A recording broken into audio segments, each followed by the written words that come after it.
السلام علیکم ورحمۃ اللہ وبرکاتہ۔ اب ہم آتے ہیں سیدنا صالح علیہ السلام کے قصے کی طرف۔ دن گزرتے گئے اور لوگ ایک بار پھر ابلیس لعین کے وسوسے میں آ کر کفر کی طرف پلٹ آئے، کیونکہ ابلیس کسی بھی شخص کو وسوسے میں ڈالے بغیر نہیں چھوڑتا۔ اس طرح ایک بار پھر کفر پھیل گیا، چنانچہ اللہ نے ان کی ہدایت کے لیے صالح علیہ السلام کو مبعوث فرمایا۔ یہ سمود کے پوتوں میں سے ایک عربی نبی تھے۔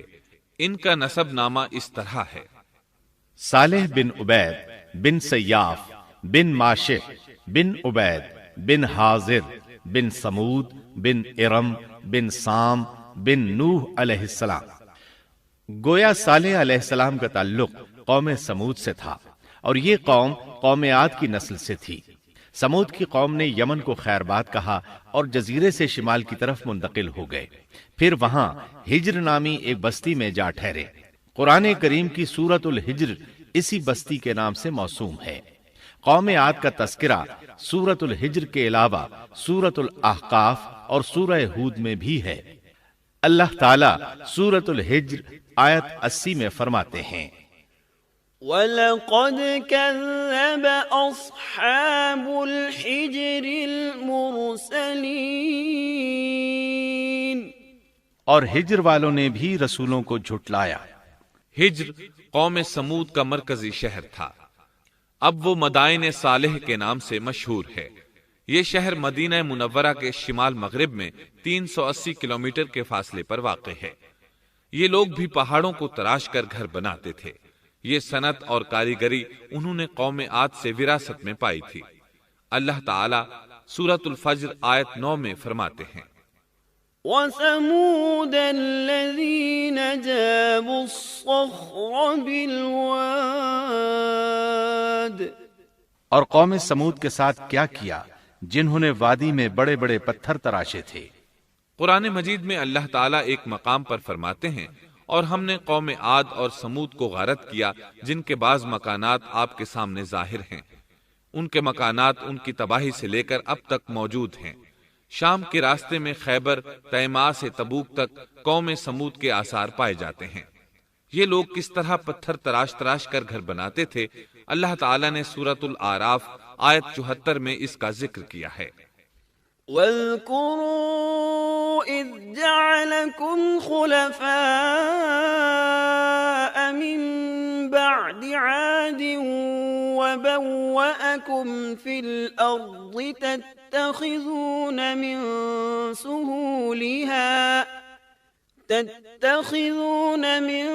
سُهُولِهَا قُصُورًا وَتَنْحِتُونَ الْجِبَالَ بُيُوتًا فاذكروا آلاء الله ولا تعثوا في الأرض مفسدين۔ اس وقت کو یاد کرو جب اللہ تعالیٰ نے تمہیں قوم عاد کے بعد جانشین بنایا اور تمہیں زمین پر رہنے کا ٹھکانہ دیا کہ نرم زمین پر محل بناتے ہو اور پہاڑوں کو تراش تراش کر ان میں گھر بناتے ہو، سو اللہ کی نعمتوں کو یاد کرو اور زمین میں فساد مت پھیلاؤ۔ یہ آیت ان کی طاقت، جسم کی صلاحیت اور ماہر فن ہونے پر دلیل ہے۔ پہاڑوں کو تراشنا دراصل قوم عاد کی عادت تھی۔ یہ بھی چونکہ انہی سے تھے، اس لیے وراثت میں یہ کام انہیں بھی آ گیا تھا۔ جس طرح اللہ نے عاد کو اپنی نعمتوں سے نوازا تھا، اسی طرح سمود کو ان سے بڑھ کر نعمتیں دی تھیں۔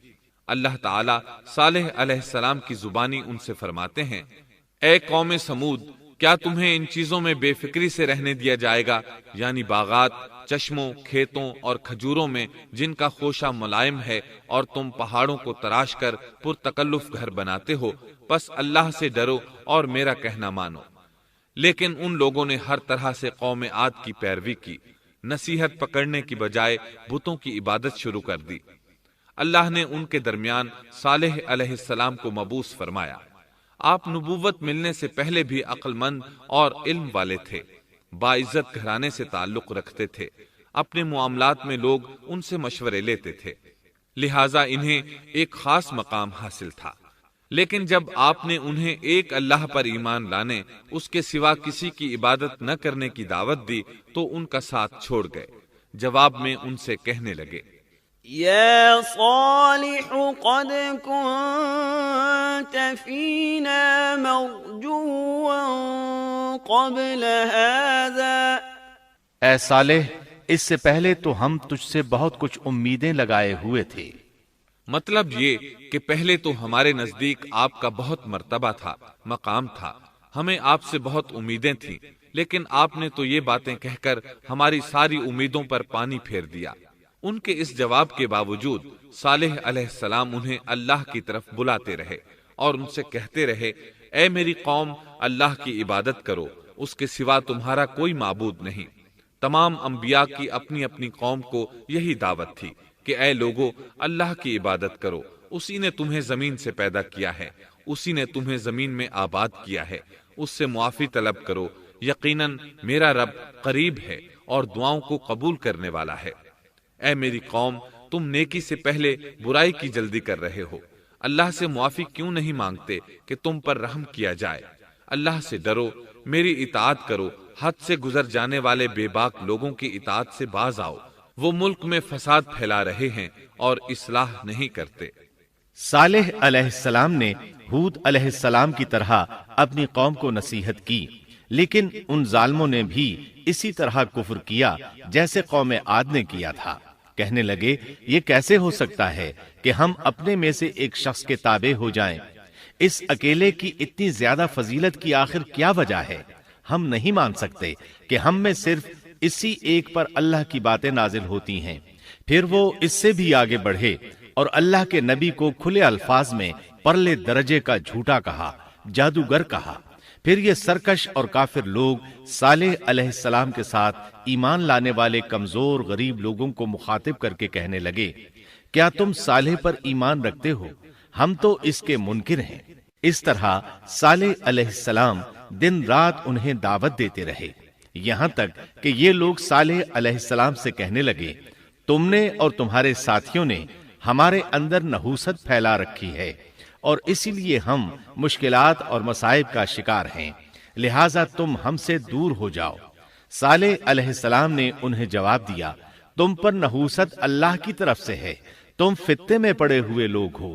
پھر اس کے بعد وہ لوگ صالح علیہ السلام سے مکمل طور پر دشمنی کرنے لگے اور انہوں نے آپ کو یہاں تک کہہ دیا کہ آپ ہماری مجلس میں نہ آیا کریں کیونکہ آپ منحوس ہیں۔ پھر بات یہاں تک پہنچی کہ صالح علیہ السلام نے انہیں اللہ کے عذاب سے ڈرایا، دھمکایا اور کہا، یا قوم ارأیتم ان کنت علی بینۃ من ربی وآتانی منہ رحمۃ فمن ینصرنی من اللہ ان عصیتہ فما تزیدوننی غیر تخسیر۔ اے میری قوم کے لوگو، ذرا بتلاؤ تو، اگر میں اپنے رب کی طرف سے کسی مضبوط دلیل پر ہوا اور اس نے مجھے اپنے پاس سے رحمت عطا کی ہو، پھر میں نے اس کی نافرمانی کی، تو کون ہے جو اس کے مقابلے میں میری مدد کرے؟ تم تو میرا نقصان ہی بڑھا رہے ہو۔ یعنی فرض کرو اگر میں حق پر ہوا اور یقیناً میں حق پر ہوں اور اللہ تعالیٰ نے مجھے اپنی نبوت سے بھی نوازا ہے، پھر بھی میں تمہاری باتوں میں آ کر اس کی نافرمانی کروں تو بلا شبہ اس وقت میں گھاٹے میں ہوں گا اور تم بھی خسارہ پانے والے ہوگے۔ اس پر وہ ظالم لوگ مقابلے پر اتر آئے، کہنے لگے، اگر تو سچا ہے تو کوئی معجزہ لے آ، لیکن وہ معجزہ ہماری مرضی کے مطابق ہو، اس صورت میں ہم ضرور ایمان لے آئیں گے۔ آپ ایسا کریں کہ بستی کے کنارے پتھریلی چٹان میں سے دودھ دینے والی 10 ماہ کی حاملہ اونٹنی نکالیں، اس کا رنگ سرخ ہو۔ صالح علیہ السلام سے یہ مطالبہ کر کے وہ سردار لوگ ایک طرف بیٹھ گئے اور مذاق اڑانے لگے۔ ایک کہنے لگا اونٹنی 10 ماہ کی ہو، حاملہ ہو، دوسرا کہنے لگا لازمی طور پر اس کا رنگ سرخ ہو، پھر ایک تیسرا سردار بولا اس کی کھال پر بہت زیادہ اون ہو، چوتھا بولا موٹی تازی ہو، ہم نے پہلے اس قسم کی اونٹنی دیکھی نہ ہو، پانچواں بولا وہ اتنی بڑی ہو کہ اکیلی ایک دن تمام کنویں کا پانی پی جائے اور دوسرے روز ہم پئیں۔ یہ لوگ اسی طرح مذاق اڑا رہے تھے کہ صالح علیہ السلام نے ان سے کہا، اگر تمہاری مطلوبہ اونٹنی تمہیں مل جائے تو کیا تم ایمان لے آؤ گے؟ سب نے مل کر کہا، ہاں ضرور لے آئیں گے۔ صالح علیہ السلام نے فرمایا، تب تم ایک دن سب لوگوں کو جمع کر لو۔ مقررہ دن وہ لوگ جمع ہو گئے۔ ان کی موجودگی میں صالح علیہ السلام نے اللہ سے دعا کی۔ زمین پر زلزلہ طاری ہوا، ان کی آنکھوں کے سامنے چٹان پھٹی اور اس سے بالکل ویسی ہی اونٹنی نکلی جیسا کہ ان کا مطالبہ تھا۔ انہوں نے اپنی زندگی میں ایسی اونٹنی کبھی نہیں دیکھی تھی۔ اس میں وہ تمام صفات موجود تھیں جن کا ذکر ان لوگوں نے کیا تھا۔ اللہ تعالیٰ صالح علیہ السلام کی زبانی سورہ ہود آیت 64 میں فرماتے ہیں، وَيَا قَوْمِ هَٰذِهِ نَاقَةُ اللَّهِ لَكُمْ آيَةً فَذَرُوهَا تَأْكُلْ فِي أَرْضِ اللَّهِ وَلَا تَمَسُّوهَا بِسُوءٍ فَيَأْخُذَكُمْ عَذَابٌ قَرِيبٌ۔ اے میری قوم، یہ اللہ کی بھیجی ہوئی اونٹنی ہے، یہ تمہارے لیے ایک معجزہ ہے۔ اب تم اسے اللہ کی زمین میں کھاتی ہوئی چھوڑ دو اور اسے کسی طرح کی تکلیف نہ پہنچاؤ، ورنہ فوری عذاب تمہیں آ پکڑے گا۔ اس اونٹنی کو چونکہ کسی اونٹنی نے جنم نہیں دیا تھا، اس لیے اس کو ناقۃ اللہ یعنی اللہ کی اونٹنی کہا گیا۔ پھر صالح علیہ السلام نے فرمایا، لوگو سن لو، ایک دن یہ اونٹنی پانی پیے گی، ایک دن تم پیو گے، تم میں سے کوئی اسے تکلیف نہ پہنچائے، ورنہ اللہ کا بدترین عذاب تم پر نازل ہوگا۔ سورۃ القمر میں اللہ فرماتے ہیں، بے شک ہم اونٹنی کو ان کے لیے آزمائش بنا کر بھیج رہے ہیں، تم صبر کے ساتھ ان کے انجام کا انتظار کرو۔ اس نشانی کے ظہور کے بعد اللہ تعالیٰ نے صالح علیہ السلام کو مخاطب کر کے فرمایا، تم اب دیکھتے رہو کہ ان کا انجام کیا ہوتا ہے، ان کی سختیوں پر صبر کرو، ان سے کہہ دو کہ پانی پر ایک دن ان کا اختیار ہوگا اور ایک دن اس اونٹنی کا، خبردار کوئی زیادتی نہ کرے اور اس اونٹنی کو پانی پینے سے نہ روکے۔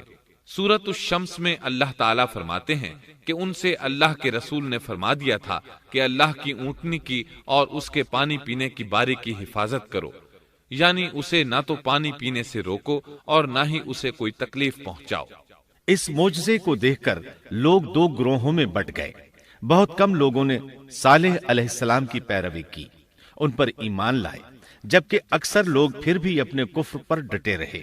اللہ تعالیٰ فرماتے ہیں، ان لوگوں نے خود معجزے کا مطالبہ کیا تھا، لیکن اس کو اپنی آنکھوں سے دیکھنے کے باوجود ظلم پر اڑے رہے اور کفر پر اصرار کرتے رہے۔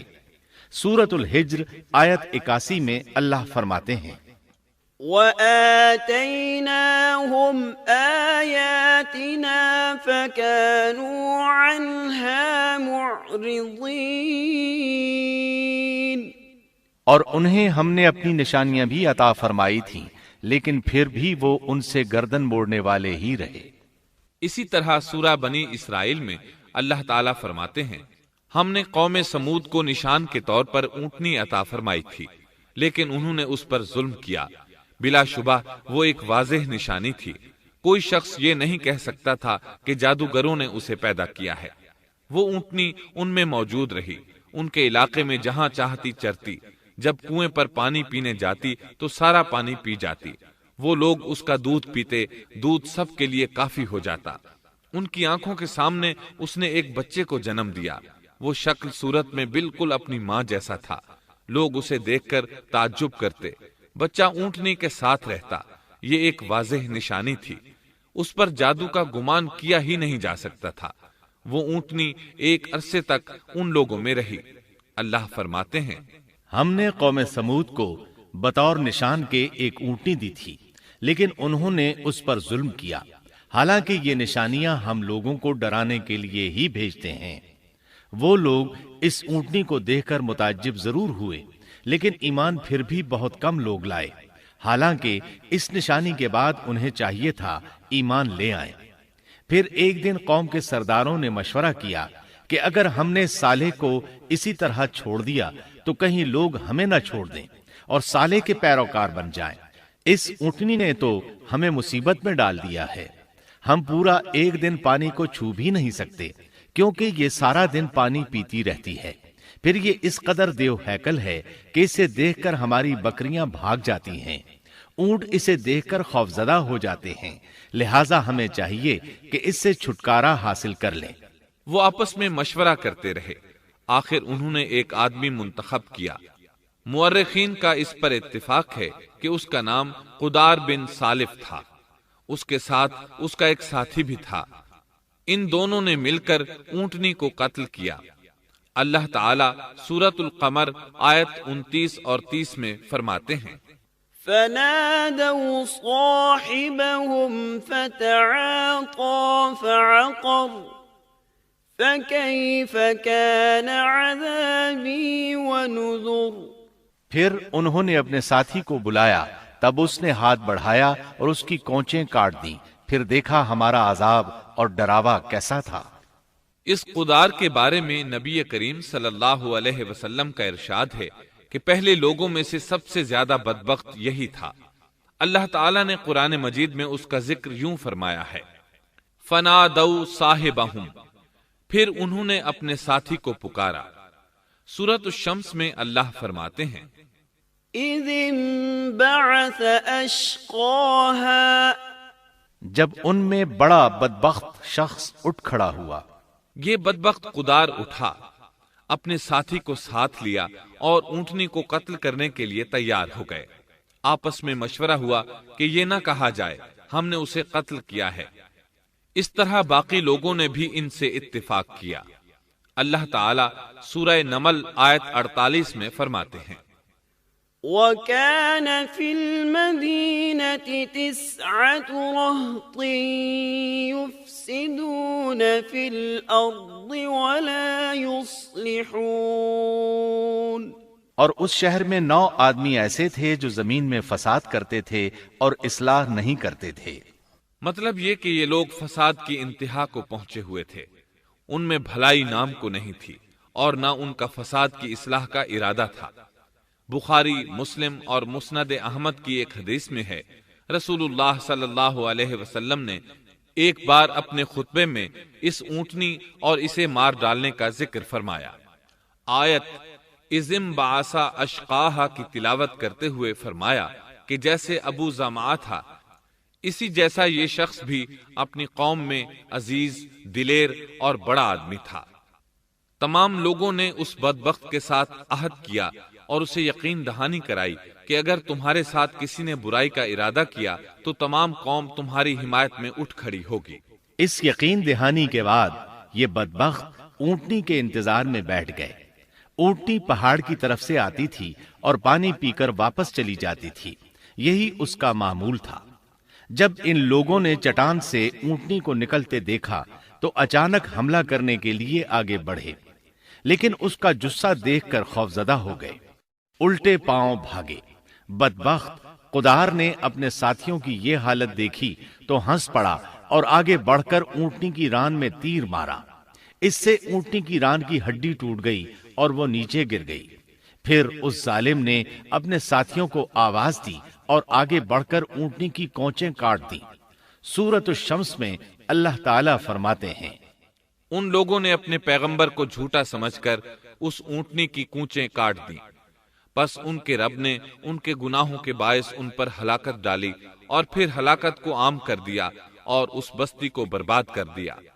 اونٹنی کی کونچیں کاٹ دیے جانے کے بارے میں اللہ تعالیٰ ایک دوسرے مقام پر فرماتے ہیں کہ پس انہوں نے اونٹنی کو مار ڈالا اور اپنے پروردگار کے حکم سے سرتابی کی اور کہنے لگے، اے صالح، جن عذابوں سے تو ہمیں دھمکاتا رہتا تھا، اگر تو واقعی پیغمبر ہے تو ان عذابوں کو ہم پر نازل کرا دے۔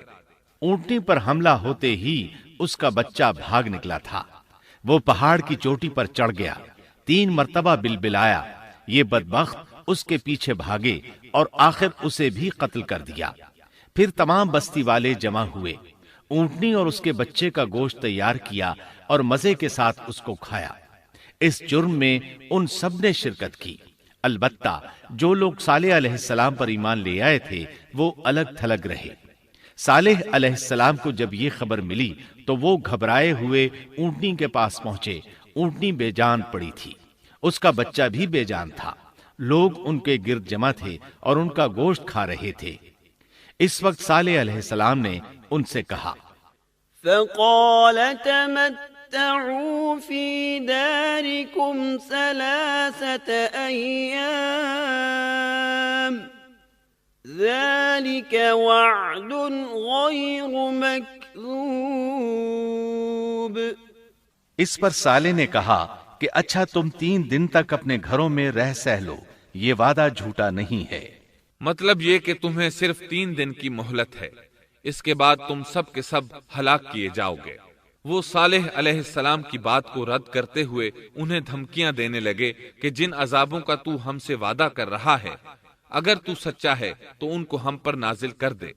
اس کے بعد وہ جمع ہو کر مشورہ کرنے لگے کہ آج رات صالح کو بھی مار ڈالو۔ ان کے اس مشورے کے بارے میں اللہ تعالی سورۃ النمل آیات 48 اور 49 میں فرماتے ہیں، اس شہر میں 9 سردار تھے، وہ زمین میں فساد پھیلاتے رہتے تھے اور اصلاح نہیں کرتے تھے۔ انہوں نے آپس میں بڑی بڑی قسمیں کھا کھا کر عہد کیا کہ رات ہی کو صالح اور اس کے گھر والوں پر چھاپا ماریں گے اور اس کے وارثوں سے صاف کہہ دیں گے کہ ہم اس کے اہل کی ہلاکت کے وقت موجود نہیں تھے اور ہم بالکل سچے ہیں۔ اب یہ لوگ صالح علیہ السلام کے گھر کی طرف چلے۔ اللہ تعالیٰ سورۃ النمل آیات 50 اور 51 میں فرماتے ہیں، وَمَكَرُوا مَكْرًا وَمَكَرْنَا مَكْرًا وَهُمْ لَا يَشْعُرُونَ فَانظُرْ كَيْفَ كَانَ عَاقِبَةُ مَكْرِهِمْ أَنَّا دَمَّرْنَاهُمْ وَقَوْمَهُمْ أَجْمَعِينَ۔ اور انہوں نے ایک داؤ کھیلا، سو ہم نے بھی ایک ایسا داؤ کھیلا کہ انہیں خبر بھی نہ ہوئی۔ پھر دیکھو کہ ان کے داؤ کا کیا انجام ہوا، ہم نے انہیں اور ان کی ساری قوم کو ہلاک کر دیا۔ صالح علیہ السلام کا گھر پہاڑ کی بلندی پر تھا۔ یہ فسادی لوگ ابھی اوپر چڑھ رہے تھے کہ زمین حرکت کرنے لگی۔ ایک چٹان اوپر سے لڑھکتی ہوئی آئی اور ان تمام کو پیس کر رکھ دیا۔ ان 9 فسادی لوگوں کی ہلاکت کے ساتھ ہی اللہ کے عذاب کی ابتدا ہو چکی تھی۔ چنانچہ صالح علیہ السلام نے اپنے ساتھیوں کے ساتھ اس بستی کو چھوڑ دیا، یعنی وہ ہجر کے علاقے سے نکل گئے۔ صبح ہوئی تو لوگوں نے ایک عجیب منظر دیکھا۔ قوم سمود کے تمام لوگوں کے چہرے زرد پڑ چکے تھے، وہ سب رونے لگے کیونکہ عذاب کے آثار شروع ہو چکے تھے۔ دوسرے دن تمام لوگوں کے چہرے آگ کی طرح سرخ ہو گئے اور تیسرے دن تمام کے چہرے سیاہ ہو چکے تھے۔ اپنی یہ حالت دیکھ کر سب لوگ رونے اور چیخ پکار کرنے لگے، اپنی قبریں کھودنے لگے۔ اب انہیں یقین ہو چکا تھا کہ عذاب کا وعدہ برحق تھا۔ اللہ تعالیٰ نے انہیں پہلی قوموں کی طرح ایک قسم کا عذاب نہیں دیا تھا، جیسے قوم نوح کو صرف طوفان کے ذریعے ہلاک کیا گیا، قوم عاد کو صرف طوفانی ہوا کے ذریعے ہلاک کیا گیا، لیکن قوم سمود کو اللہ تعالیٰ نے طرح طرح کے عذابوں سے دوچار کیا، اس لیے کہ انہوں نے اپنی مطلوبہ شرط پوری ہونے کے باوجود ایمان قبول نہیں کیا تھا۔ عذاب کی ابتدا زلزلے سے ہوئی، زمین حرکت کرنے لگی۔ اس کی وجہ سے وہ لوگ اپنے گھروں میں اوندھے کے اوندھے پڑے رہ گئے، ان میں اٹھنے کی طاقت تک نہ رہی۔ پھر آسمان میں سخت کڑاکا ہوا، اس کی ہولناک دہشت انگیز چنگھاڑ نے ان کے بھیجے پھاڑ کر رکھ دیے۔ ایک ہی لمحے میں ایک ساتھ وہ سب ڈھیر ہو گئے۔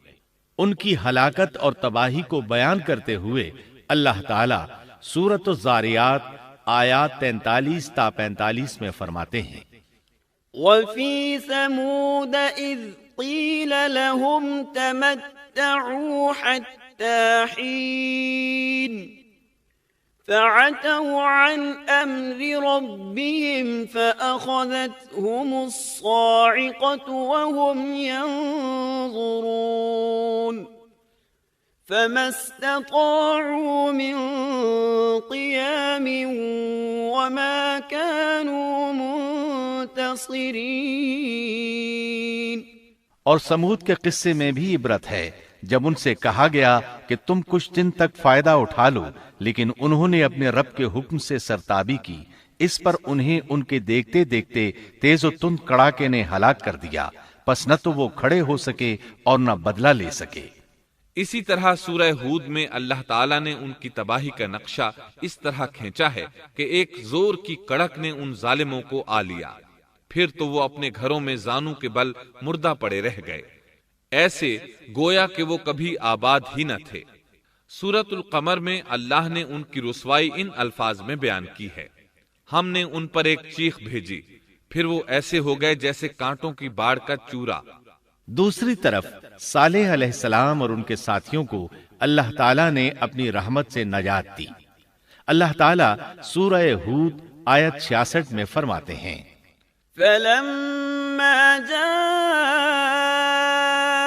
أَمْرُنَا نَجَّيْنَا صَالِحًا وَالَّذِينَ آمَنُوا مَعَهُ بِرَحْمَةٍ مِنَّا وَمِنْ خِزْيِ يَوْمِئِذٍ إِنَّ رَبَّكَ هُوَ الْقَوِيُّ الْعَزِيزُ۔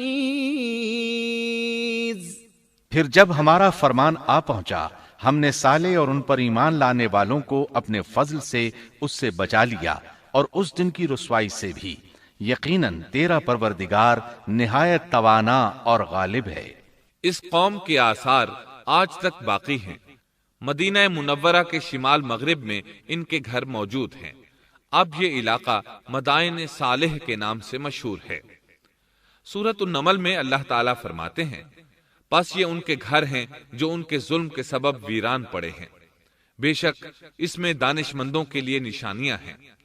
اللہ تعالیٰ نے ان کے نشانات کو آج تک باقی رکھا ہے تاکہ بعد میں آنے والوں کو یقین ہو جائے اور کسی قسم کا شک نہ رہے۔ عذاب کے آثار نمودار ہونے پر صالح علیہ السلام نے ان سے فرمایا تھا: اے میری قوم، میں نے تمہیں اپنے پروردگار کا حکم پہنچا دیا تھا اور میں نے تمہاری خیر خواہی کی، لیکن تم لوگ خیر خواہوں کو پسند نہیں کرتے۔ اس کے بعد صالح علیہ السلام اپنے ساتھیوں کے ساتھ وہاں سے ہجرت کر کے فلسطین آ گئے، وہیں رملہ نامی بستی میں رہنے لگے اور یہیں آپ کی وفات ہوئی۔ نبی کریم صلی اللہ علیہ وسلم صحابہ کرام رضی اللہ عنہم کے ساتھ تبوک تشریف لے گئے تو آپ نے مدائن صالح کے قریب قیام فرمایا تھا۔